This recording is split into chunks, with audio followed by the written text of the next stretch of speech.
দর্শক, এই মুহূর্তে আমরা অবস্থান করছি এভার কেয়ার হসপিটালের সামনে, যেখানে বিগত 23 নভেম্বর থেকে বাংলাদেশের সাবেক প্রধানমন্ত্রী এবং বিএনপির চেয়ারপারসন বেগম খালেদা জিয়া ভর্তি আছেন।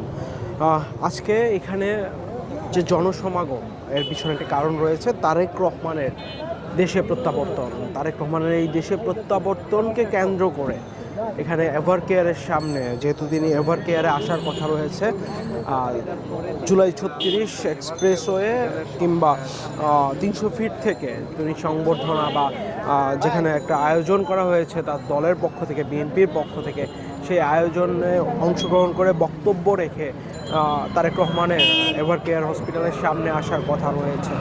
এখানে আসবেন, তিনি মার সাথে দেখা করবেন, কথা বলবেন। এরই মধ্যে তারেক রহমানকে এক নজর দেখার জন্য আসলে এখানে যে জনতার ভিড়, নেতা কর্মীদের যে ভিড়, সেটি আসলে আমরা দেখানোর চেষ্টা করছি একদম এভার কেয়ার হসপিটালের সামনে থেকে।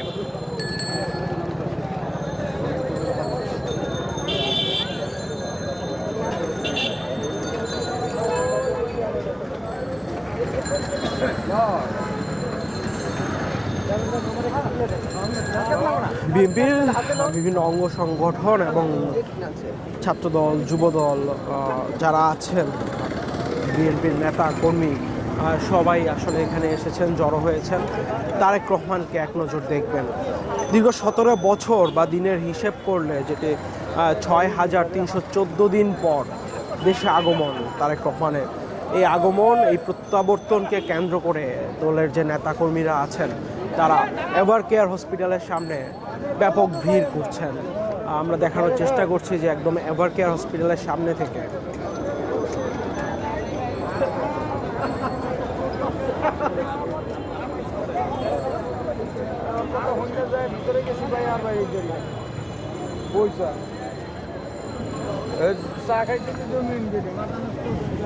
তারেক রহমানের এই প্রত্যাবর্তনকে বলা হচ্ছে রাজকীয় প্রত্যাবর্তন।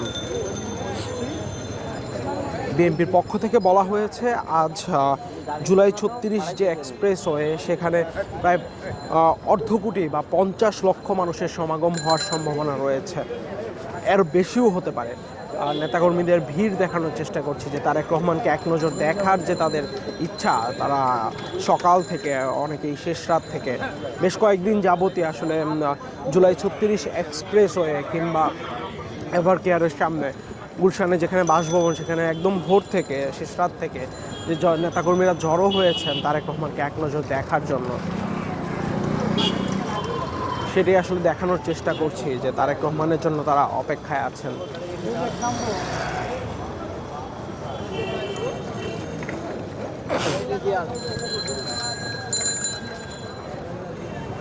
তারেক রহমান এয়ারপোর্ট থেকে রওনা করে 300 ফিট যেখানে জুলাই 36 এক্সপ্রেসওয়ে, যেখানে মঞ্চ তৈরি করা হয়েছে এবং বিএনপির যে সভাস্থল, সেখানে আসলে তারা যোগ দিয়েছেন।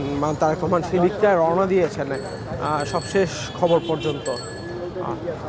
এর আগে তারেক রহমান দেশের মাটিতে পা রেখে এয়ারপোর্টে কথা বলেন প্রধান উপদেষ্টার সাথে এবং সেখানে তারেক রহমানকে স্বাগত জানান তার শাশুড়ি এবং তাকে ফুলের মালা দিয়ে বরণ করে নেন। আমরা দেখতে পাচ্ছি যে সাধারণ মানুষের যে ভিড় তারেক রহমানকে দেখার জন্য, নেতাকর্মী, বিএনপির যে নেতাকর্মী রয়েছেন তাদের যে ভিড়।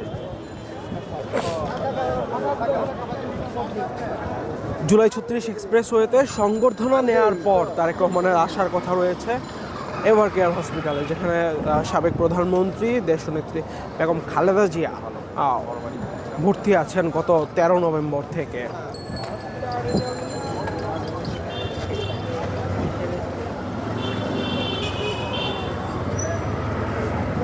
যদি একটু দেখানোর চেষ্টা করি যে মানুষের যে জনসমাগম, সেই সমাগমটাই আসলে আপনাদের দেখানোর চেষ্টা করছি আমরা। তারেক রহমানকে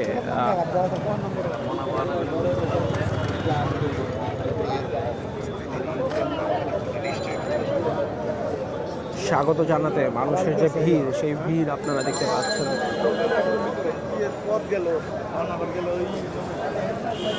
সেই ভিড়ে আমরা দেখতে পাচ্ছি।